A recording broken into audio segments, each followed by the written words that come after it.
బయలుపరచబడిన ప్రకటన కార్యక్రమానికి ప్రేమతో ఆహ్వానిస్తున్నాము.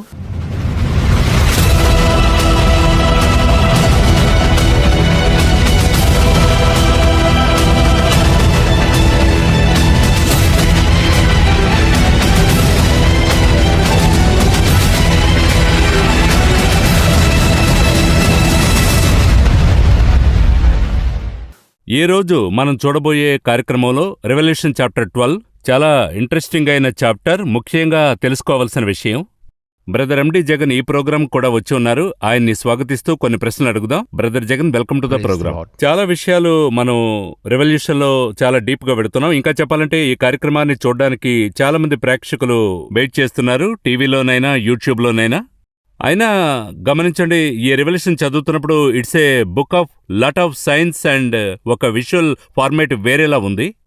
అదేలాగున మనకు ఓల్డ్ టెస్ట్మెంట్ సరిగా అర్థం కాకపోతే ఇది కూడా మనకు అర్థం కాని ఫీలింగ్లో ఉంది. నేను చెప్పే స్టేట్మెంటే కరెక్టా? ఇప్పుడు సమీప కాలంలో ఒక ఉపదేశం వెళ్తుంది, డాక్ట్రిన్. అదేంటంటే పాత నిబంధన వద్దు, అది అసలు ముగిసిపోయింది, అది ఓల్డ్ అయిపోయింది. ఆ దేవుడు దానిని రిమూవ్ చేశాడు. మనకు కావాల్సింది ఒక న్యూ టెస్టిమెంట్ అనేటువంటి ఒక గ్రూపు ఉంది. అందులోనూ ఒక తెగవారు మనకి గాస్పుల్ మాత్రమే ఉంటే చాలు అని చెప్పేవారు ఉన్నారు. వీటన్నిటికీ ఒక కారణం ఏంటని అడిగితే ఒక వేద జ్ఞానం లేనివారు. అంటే యూదుల చేతిలో ఇవ్వబడింది పార్ట్ ఆఫ్ ది బైబిల్, ఒక భాగం. ఇప్పుడు వారి దగ్గర యేసు యొక్క చిహ్నములు మాత్రం ఇవ్వబడ్డాయి. సంపూర్ణంగా యేసు కనబడుతున్నప్పుడు వారు గుర్తించలేకపోయారు, ఎందుకంటే వారు వేదవాక్యాన్ని అన్వేషించనందున. ఫిజికల్ గా ఉన్నాడు, వారు గుర్తించలేకపోయారు. దాని తర్వాత పూర్తి బైబిల్ మన చేతిలోనే ఇవ్వబడింది, హోల్సమ్గా. సో ఈ బైబిల్ని పెట్టుకునే మీరు ఏది కూడా క్యాలిక్యులేట్ చేయగలరు, అన్నీ చేయగలరు. ఓల్డ్ టెస్టిమెంట్ కావాలి, న్యూ టెస్టిమెంట్ కావాలి. ఓల్డ్ టెస్టిమెంట్ లేకుండా న్యూ టెస్టిమెంట్లో అనేక విషయాలు మీకు తెలియకపోవచ్చు. న్యూ టెస్టిమెంట్ లేకుండా ఓల్డ్ టెస్టిమెంట్లో అనేక విషయాలు మీకు బయలుపడవు. ఇవి రెండు కూడా మీరు చేర్చాలి, అది దేవుడు చెప్తున్నాడు. వాటిని మీరు వదలకూడదు, వీటిని మీరు హత్తుకోవాలి. సో ఇవి రెండు చేర్చబడిందే హోల్ బైబిల్. అదిను ప్రత్యేకించి ప్రకటనలో మనం అనేకసార్లు చెప్పి ఉన్నాం. దానియేలు పుస్తకము ఏ స్థాయికి అవసరమో అదేలాగున అన్ని పుస్తకములు రెవల్యూషన్లో ఇంపార్టెంట్. ఆదికాండములు ఉండేవన్నీ ఇక్కడే ఫుల్ఫిల్ అవుతున్నాయి. ఆదాముకు ఇవ్వబడిన కర్స్ నుండి ఆధిపత్యము అవన్నీ ఇక్కడే ఫుల్ఫిల్ అవుతున్నాయి. అందువల్ల సాధారణంగా మొత్తం బైబిలును చేర్చి చదవడం ఎంతో ప్రాముఖ్యం. అందులో ఒక మాట అయినా పొల్లైనను తీసివేయకూడదు, ఎంతో ఇంపార్టెంట్. కలిసి చదివేది ముఖ్యం అంటున్నారు. అయితే కలిసి మనం జ్ఞాపకుంచుకొని మనం ఎలా కనెక్ట్ చేయాలి? మరి ఇది ఎలా అంటే బేసిక్ గానే చూడండి, అనేక విషయాలు ఓల్డ్ టెస్ట్మెంట్ లో కనెక్ట్ అయిన విషయాలు ఇందులో రెవల్యూషన్ లో మనం చూస్తున్నాం. అయితే చూడండి, ఈ రెవల్యూషన్ చాప్టర్ 1లోనే యోహాను ఆత్మ ద్వారా కొనిపోబడి అందులో నుండి రివీల్ చేసి రాయబడిన పుస్తకం. అప్పుడు అందులో నుండి మనం కూడా ఆత్మతో నింపబడి చదివితేనే అర్థం అవుతుంది అన్న విషయాన్ని కరెక్ట్గా ఎక్స్ప్లెయిన్ చేస్తే బాగుంటుంది. న్యూ టెస్టిమెంట్ ని మీరు చదివేప్పుడే పరిశుద్ధాత్మ వచ్చిన తర్వాతే న్యూ టెస్టిమెంట్ వచ్చింది. ఈ వేదవాక్యమంతా దేవుని ఆత్మచేత అనుగ్రహింపబడింది. ఆ పర్టికులర్గా న్యూ టెస్టిమెంట్ వచ్చి పరిశుద్ధాత్మ చేత ఇవ్వబడింది. సో మీరు ఆయన ఆత్మలో ఉండి చదివినట్లయితే ఆ స్పిరిట్లోనే పలు స్టాండర్డ్స్కి మీరు వెళ్ళొచ్చు, ఇంకా సమీపంగా మహిమ నుండి అధిక మహిమలోని కని ఉంటుంది. ఎంతకెంతకు ఆయనలో మీరు ఎదుగుతూ ఉంటారో అంతగా ప్రత్యక్షతలు లభిస్తూ ఉంటాయి.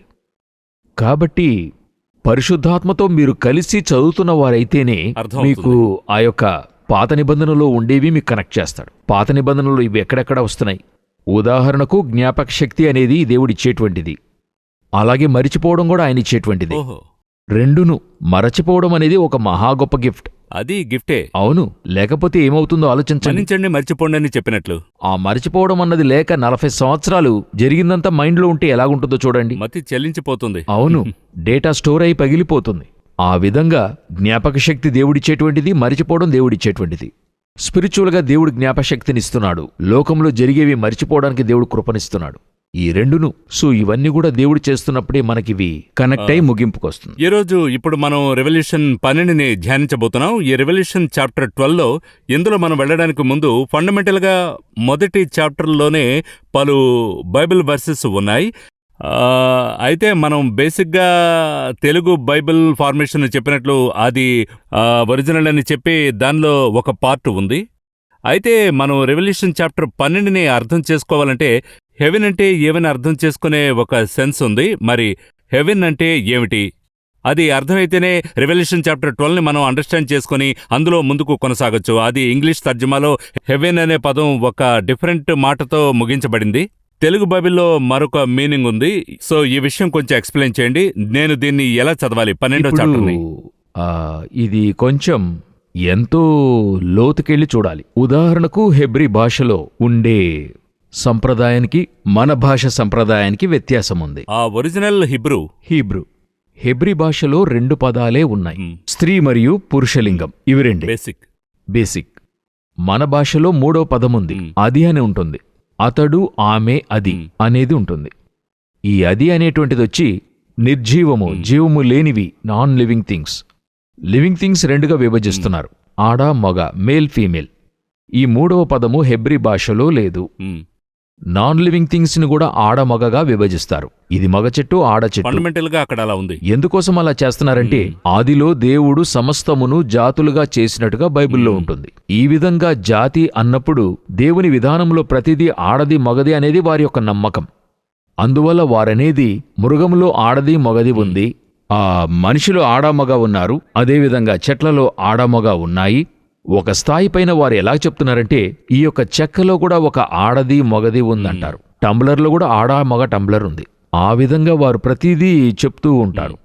ఆ విధంగా వారికి మనకి ఎక్కడ తేడా వస్తుందంటే మనం ఈ యొక్క జీవులలో ప్రత్యేకించి ఆడమగ మనం చెప్పగలుగుతాం.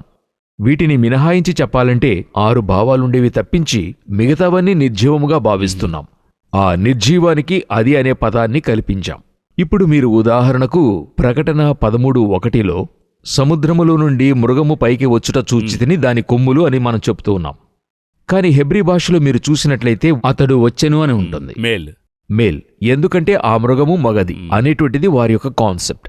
సో ఇప్పుడు మనకి ఈ 3వ పదం ఉండడం వల్ల కొన్ని విషయాలు మనం ఈజీగా అర్థం చేసుకోగలుగుతాం. ఆ విధంగానే మన భాషలో ఉండేటువంటి కొన్ని వస్తువులొచ్చి మనకి అన్ని భాషలలో లభించడం లేదు. ఇప్పుడు మీరడిగిన ప్రశ్న హెవెన్కి నేను వస్తున్నాను.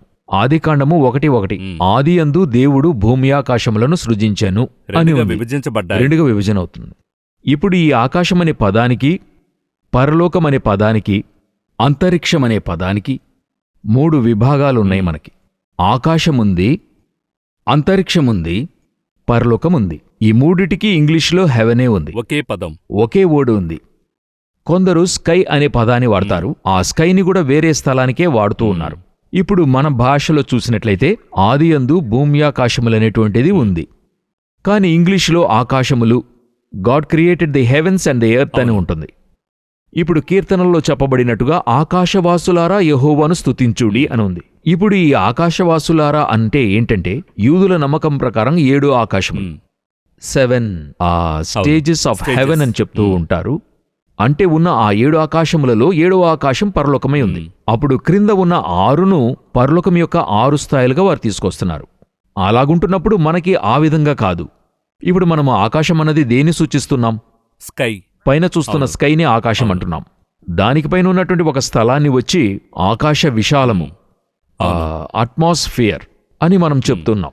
అది దాటి పైకి వెళ్ళిపోయింది మనకి. దాని తర్వాత మనం చెప్పుకునే దేవుని పరలోకం, దానికి మధ్య ఏముందో మనకి తెలియదు.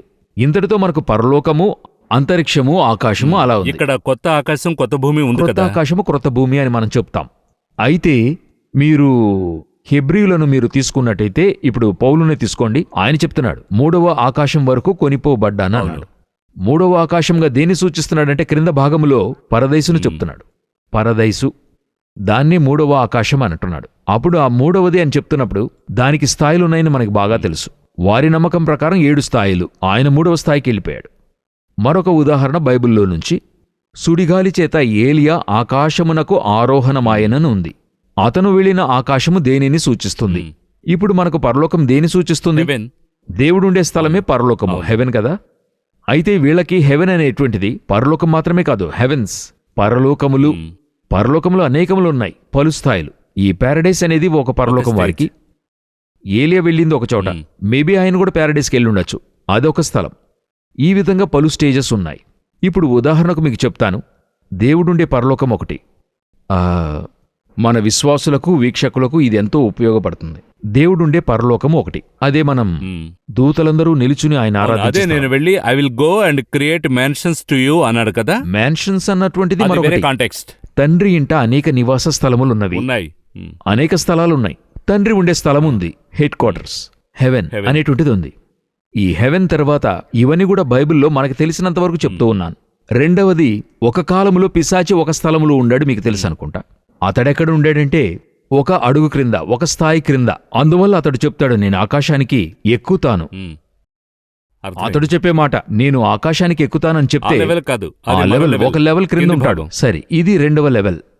మూడవ లెవెల్ ప్యారడైస్, మూడవ ఆకాశం వరకు ఎత్తబడ్డాను. ఎవరు? పౌలు చెప్తున్నాడు. రైట్, ఇవి మూడు ఉండనివ్వండి. ఇది కాకుండా ఇప్పుడు రెండవ లెవెల్లో ఉన్నటువంటి పిశాచిని దేవుడు వాని స్థితి గమనించి శపించి క్రింద పడవేసినట్టుగా ఉంది. అతడొక ఆకాశంనకు వచ్చాడనుంది. ఇక్కడుంది చూడండి, 8వ వచనం 12:8లో, గనుక పరలోకమందు వారికిక స్థలము లేకపోయాను. 7వ వచనము, పరలోకమందు యుద్ధము జరిగాను అని ఉంది. అప్పుడు పరలోకములో సాతానున్న స్థలం ఒకటి ఉంది. అక్కడ మీకు హెవెన్ అని ఉంటుంది. అందులో అదే నేను ప్రశ్నిస్తున్నాను. ఇంగ్లీష్ లో హెవెన్ అని ఉంది. హెవెన్ అంటే మీకు పరలోకంలో యుద్ధం జరిగినట్టుగా ఉంటుంది. కాంటెక్స్ట్ మారిపోతుంది. కాంటెక్స్ట్ మారుతుంది. అక్కడ యుద్ధమే ఉండదు, పరలోకంలో యుద్ధమే ఉండదు. కరెక్ట్. అప్పుడు ఇది ఎలాగా అని అడిగితే, ఇది ఒక స్థలం. అతను నుండి 4వ ప్లేస్, అక్కడున్న 2వ స్థానం నుండి 4వ స్థానానికి వచ్చాడు. ఇది 4వ స్థలం. ఇది కాకుండా మన కంటి ముందు అనేక ఆకాశాలున్నాయి. ఉదాహరణకు, మనము చూసి పక్షులు ఎగిరే ఆకాశం ఒకటి, విమానం ఎగిరేది మరొక ఆకాశం. విమానం ఎగిరే చోట ఆ ఎత్తుకి పక్షి ఎగరలేదు. శాటిలైట్స్ ఉండేది ఒక ఆకాశం, అది మీకు తెలుసు. నక్షత్రములుండేది ఒక ఆకాశం. ఇలా డిఫరెంట్ ఇవన్నీ పొరలు ఉన్నాయి. వీటన్నిటినే వారు ఆకాశములు అని అంటున్నారు.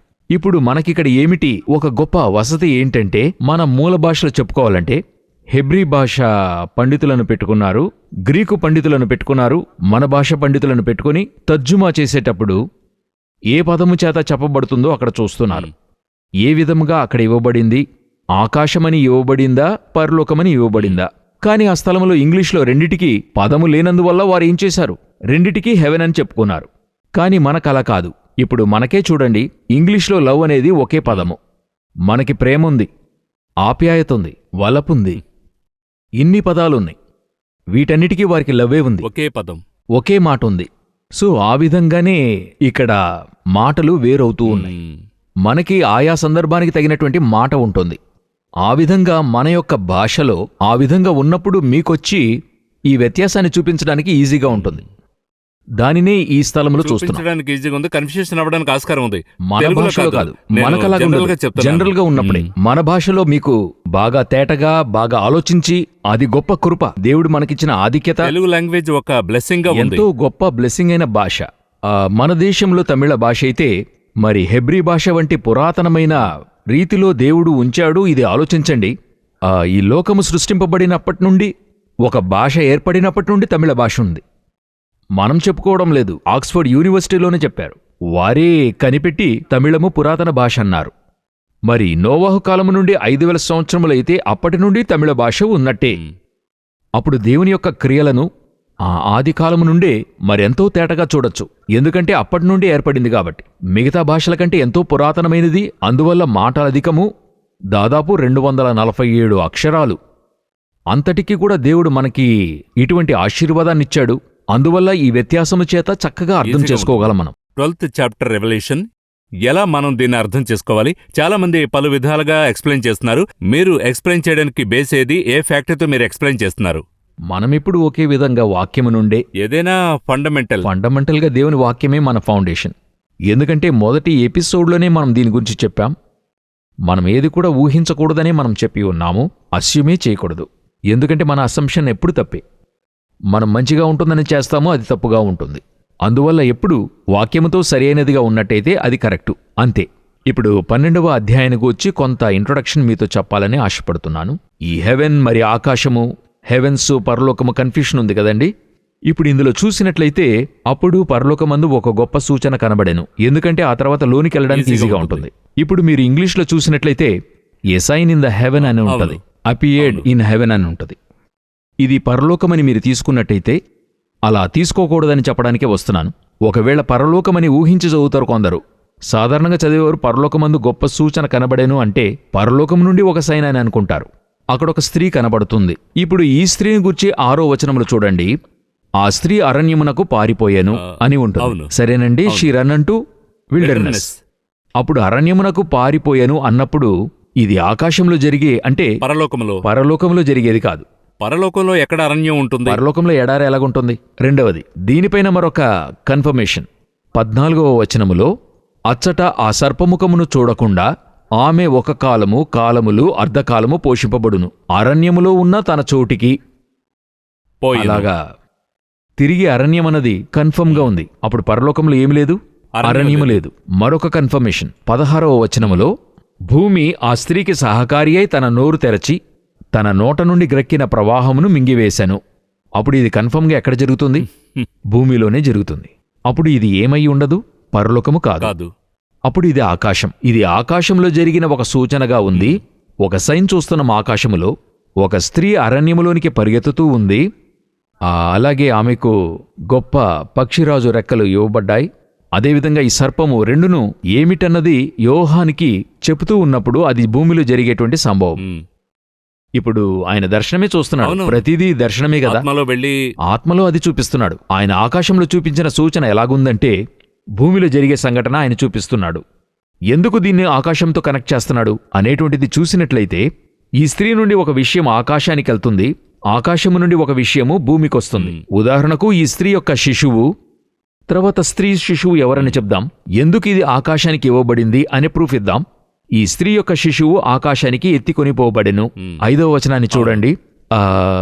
ఏలనై ఉన్న యొక్క మగ శిశువును ఆమె కనగా ఆమె శిశువు దేవుని యొద్దకును ఆయన సింహాసనమునొద్దకును కొనిపోబడెను. ఇక్కడి నుండి పైకెళ్తుంది. తర్వాత మీరు చూసినట్లయితే 9వ వచనములో కాగా సర్వలోకమును మోసపుచ్చుచు అపవాది అనియు సాతాననియు పేరుగల ఆది సర్పమైన ఆ మహాఘట సర్పము పడద్రోయబడెను, అది భూమి మీద త్రోయబడెను, అక్కడి నుండి కింద పడింది. ఆకాశములు ఈ సూచన ఏంటంటే ఒకటేమో ఆకాశానికి, మరొకటి పైనుండి క్రిందకి. ఇందువల్ల ఈ సూచనలు ఆకాశంలో కనబడ్డాయి, పరలోకంలో కాదు. సో ఇది జరిగేదంతా కూడా భూమిలో జరిగేటువంటిది ఈ అధ్యాయం యొక్క స్పెషాలిటీ.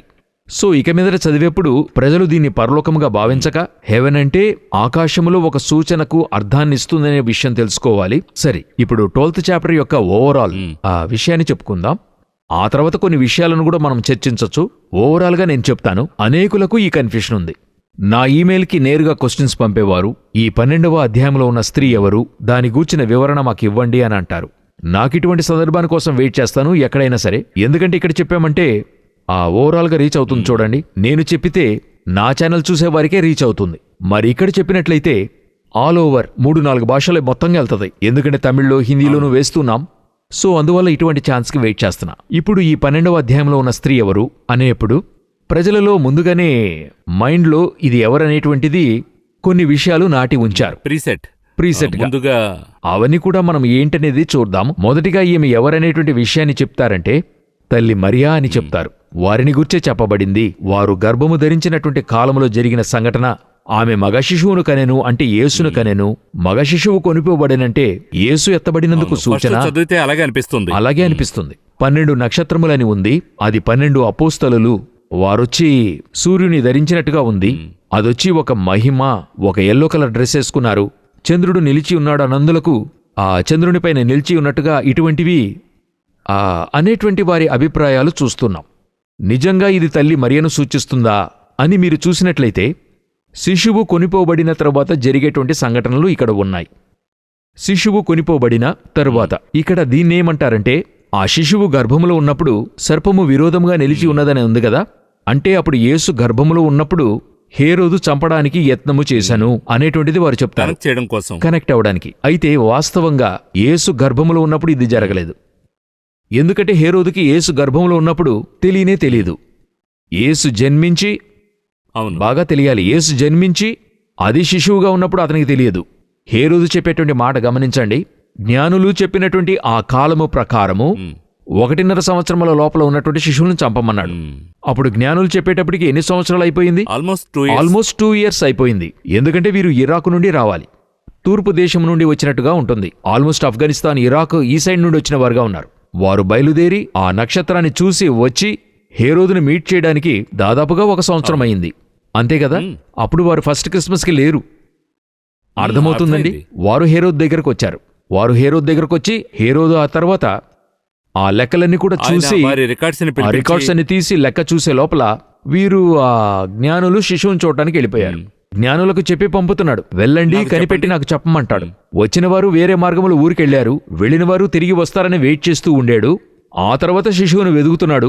దాదాపు 1.5 సంవత్సరాలు అయిపోయింది.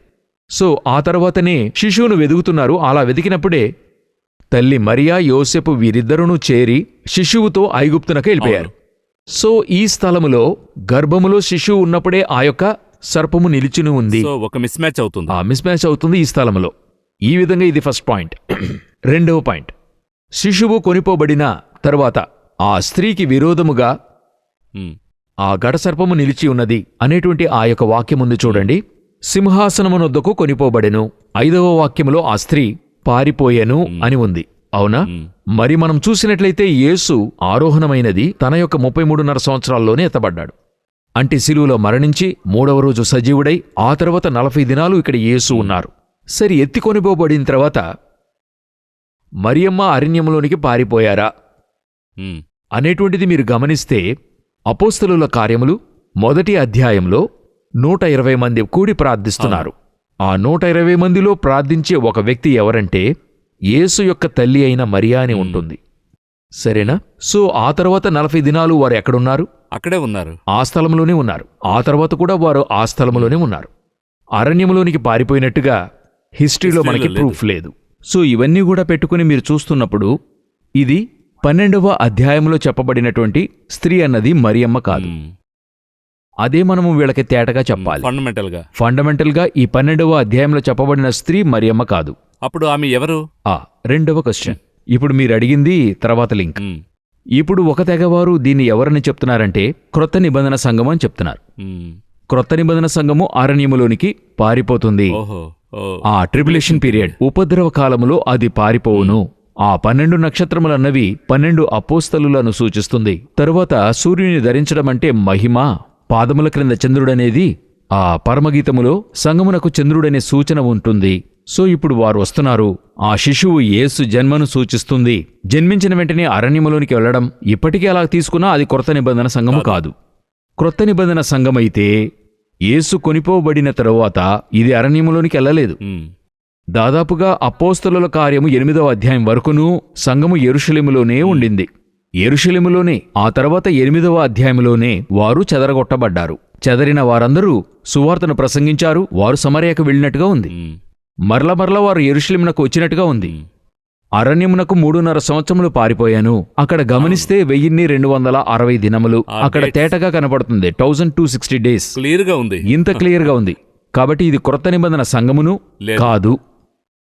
ఇన్ని కాకపోతే ఇది ఎలాగా అని అడిగినట్లయితే ఇది ఎంతో దీర్ఘమైన ఒక సబ్జెక్ట్. దీన్ని మనము వీళ్ళకి తెలియజేసి వివరించాలి. అలాగంటే ఇది ఒక బైబిల్ కాలేజీలో తీయాల్సిన క్లాస్. అంత మాత్రమే కాకుండా వారికి అర్థమై వారి ఆత్మలో ఉంటేనే వారికి స్పిరిట్లోకి తీసుకుంటేనే గ్రహించగలరు. కానీ సాధ్యమైనంత వరకు చెప్దాం. ఇది ఎవరిని సూచిస్తుంది అని అడిగినట్లయితే దీనితో కూడా ఇంకా ఒకే వాక్యముతో దానియేలు నుండి కనెక్ట్ చేయాలి. సరేనండి. ఇప్పుడు విశ్వాసులు బాగా గమనించాలి. 12వ అధ్యాయములో వీరు ఇవన్నీ చూశారు కదా. ఆ సర్పాన్ని కొంచెం చూడాలి. అందులోనే ఒక గొప్పదైన సూచన ఉంది. 3వ వాక్యములో అంతటా పరలోకమందు ఇంకొక సూచన కనబడెను. దానికి 7 తలలును 10 కొమ్ములును ఉండెను. దాని తలల మీద 7 కిరీటములుండెను. 7 heads, 10 horns, 10 కొమ్ములు అండ్ 7 crowns అని ఉంటుంది. క్రౌన్స్ అని ఉంటుంది. ఈ 7 crowns అనేటువంటిది రెవల్యూషన్లో ఎక్కడా కనబడదు. మీరు ఎక్కడన్నా చూడండి. 13వ అధ్యాయంలో కూడా చూడండి. చూస్తే 7 heads, 10 horns, 10 crowns అనే ఉంటుంది. ఇక్కడ మాత్రమే 7 వస్తుంది. ఎందుకు 7 వస్తుందంటే వేగంగా చూస్తే దానియేలు పుస్తకము 7వ అధ్యాయములో వాక్యము తేటగా చెప్తుంది. 8 మరియు 9 వచనాలు చదివినట్లయితే దాని 3 కొమ్ములు పెరికి వేయబడ్డాయి అని ఉంటది. 7వ అధ్యాయము దానియేలు పుస్తకము 8వ వచనము. నేను ఈ కొమ్ములను కనిపెట్టగా 7:8 ఆఫ్ డానియల్. నేను ఈ కొమ్ములను కనిపెట్టగా ఒక చిన్న కొమ్ము వాటి మధ్యను లేచెను. దానికి స్థలమిచ్చుటకై ఆ కొమ్ములలో 3 పెరికి వేయబడినవి అని ఉంటుంది. పెరికి వేయబడటం అంటే 10లో 3 పెరికి వేయబడితే 7 ఆ 7 యొక్క కనెక్షన్ ఇక్కడే ఉంటుంది. సో అది అర్థమవుతూనే ఇది అలా అర్థమవుతుంది. చదివితేనే ఇది అర్థమవుతుంది. అందుకని మీరు అప్పుడప్పుడు డానియేల్ చదవండి అని దానియేలు చెప్తుంటారు. చేర్చి చదవండి, దానియేలు చేర్చి చదవండి అని చెప్పడానికి కారణం, వారు ఇక్కడ చెప్పబడిన ఘట సర్పాన్ని వారు చూడకుండా వీరు ఆ స్త్రీని మాత్రమే చూస్తూ ఉంటే అప్పుడెందుకు ఆ ఘట సర్పాన్ని ప్రస్తావిస్తున్నాడు? అందులో ఒక 7 హెడ్స్, 10 హెడ్స్, 7 క్రౌన్స్ ఇవన్నీ ఎందుకు ఇస్తున్నాడంటే 7 క్రౌన్స్ ఉన్నాయి, 10 హార్న్స్ ఉన్నాయి, ముగ్గురికి పరిపాలన లేదు, ఆ ముగ్గురికి అధికారం పెరిగివేయబడింది. ఎక్కడ పెరిగివేయబడిందంటే దానియేలు 7:8లో అలాగ ఉంది. ఇది దేని కాన్సెప్ట్ అంటే ఇశ్రాయేలీయుల సమాజము. ఇశ్రాయేలు సంఘము అరణ్యములోనికి 7 సంవత్సరములు పారిపోవును. ఇప్పుడు ఆ 7 సంవత్సరములు అందులో ఉన్నాయా అని చెప్తాను. అది బాగా గమనించండి. 6వ వచనములో అచ్చట 1260 దినములు అవును. అని ఉందండి. అవును. 1260 డేస్. బైబిల్ ప్రకారం ఒక నెలకి 30 దినాలు. 1260 డేస్ అంటే 42 మంత్స్. 42 మంత్స్ అంటే 3.5 years. 3.5 years ఇక్కడ ఉందా? తరువాత 14వ వచనం, అచ్చట ఆ సర్పముఖమును చూడకుండా ఆమె ఒక కాలములు అర్ధకాలము పోషింపబడును. ఇంగ్లీష్లో ఏముందండి? The woman was given 2 wings of a great eagle, that she might fly into the wilderness into her place, where she is nourished for a time and times and of a time from the face of this serpent అని ఉంది. Time అంటే 1 year, times అంటే 2 years, half ఏ time అంటే half year, మొత్తం 3.5 years. మొదటిగా 6వ వచనంలో 3.5 సంవత్సరములు, 14వ వచనంలో 3.5 సంవత్సరాలు. 3.5 ఎన్ని సంవత్సరాలు? 7 years. ఉపద్రవ కాలంలో పారిపోయే ఇశ్రాయేలు సంఘం యొక్క లెక్క ఇది. ఇది ఎందుకు 2గా విభజింపబడిందంటే మొదటి 3.5లో ఇప్పుడున్నటువంటి మన సంఘములలో ఎత్తికొనిపోబడిన జనుల తర్వాత విడువబడిన జనులు అత్యధికంగా ఉంటారు. ఇప్పుడు ఒక సంఘములో ఎంతమంది ఎత్తబడతారంటే బైబిల్ ప్రకారం దేవుడు దాన్ని ఎలాగ చెప్తున్నాడంటే 10 కన్యకలలో 5 మంది కొనిపోబడ్డారు, 5 విడవబడ్డారు. పొలంలో 2 ఉంటే ఒకరు ఎత్తబడతారు, మరొకరు. అప్పుడు లెక్క చూస్తే 50%. అప్పుడు ఒక ఉదాహరణకు చెప్తున్నాను, ఇంతే అని నాకు తెలియదు, ఒక ఉదాహరణకు చెప్తున్నాను. ఒక 50% సంఘం వెళితే ఇంకా ఎంత ఉంటుంది? 50%. 50%. ఒక 300 క్రైస్తవుల్లో 150 మంది కొనిపోబడితే మిగతా వారు ఎంతమంది? ఒక 150 కోట్ల మంది. ఈ 150 మంది కూడా అరణ్యములోనికి పరిగెత్తాలి. ఒక నిజమైనటువంటి సంఘం వారైతే అరణ్యానికి పరిగెత్తాలి. ఈ క్రైస్తవులకు వచ్చేటువంటి మొదటి 3.5 సంవత్సరముల శ్రమ చేయి విడువబడే వారికి జరిగేది ఇక్కడుంది. తర్వాత 3.5 సంవత్సరములు యూదులకు క్రైస్తవులకు కలిపి జరుగుతుంది. అదే మిగతా 3.5. ఇది పూర్తిగా ఎవరి గూర్చి చెప్పబడిందంటే విడిచిపెట్టబడిన సంఘము ఇశ్రాయేలీయులకు ఆ కాలఘట్టములో జరిగే ఉపద్రవాన్ని గూర్చి అక్కడ చెప్పబడింది. ఇది తల్లి మదర్ మేరీ కాదు, ఇది క్రొత్త నిబంధన సంఘము కాదు, మరింక దేని గూర్చి కూడా కాదు. సో ఈ స్థలములో 12 నక్షత్రాలంటే ఇశ్రాయేలీయుల 12 గోత్రములు, ట్రైబ్స్. ఇదే దర్శనం ఎవరికి వస్తుందంటే మన జోసెఫ్కి వస్తుంది. ఆ యొక్క సూర్యుడు చంద్రుడు అనేది యాకోబును, చంద్రుడు లేయాని గూర్చినదిగాను ఇశ్రాయేలు యొక్క దర్శనమే ఇక్కడ మనకి ఇవ్వబడింది. సో దాన్నే దేవుడు 12వ అధ్యాయంలో చెప్పి ఉన్నాడు. ఈ 12th చాప్టర్లో ఇంత ఎక్స్ప్లెనేషన్ ఉంది, ఇంత డెప్త్ ఉంది. ఇందులో అనేక ప్రశ్నలు వస్తున్నాయి, బట్ మనకి టైం షార్ట్గా ఉంది. కాబట్టి రాబోయే కార్యక్రమంలో మరో ప్రశ్నలతో ప్రారంభిద్దాం. బట్ ఈ ఎక్స్ప్లెనేషన్ మీరు చెప్పేది ఒకటి సరిగ్గా అర్థం అవుతుంది. మనం ఎంతవరకు ఓల్డ్ టెస్ట్మెంట్ ని అర్థం చేసుకోవాలనే విషయం ఫండమెంటల్ గా అర్థం అవుతుంది. అది అర్థం చేసుకోకుండా ఇందులోనికి వస్తే చాలా కన్ఫ్యూషన్ గా ఉంటుంది. చాలా విషయాలు మీరు వివరించారు. ఈ కార్యక్రమాన్ని మనం ఇప్పుడు ముగించి నెక్స్ట్ ఎపిసోడ్ లో తరచుగా ఇందులో ఉన్న ప్రశ్నలు చూద్దాం. ఈ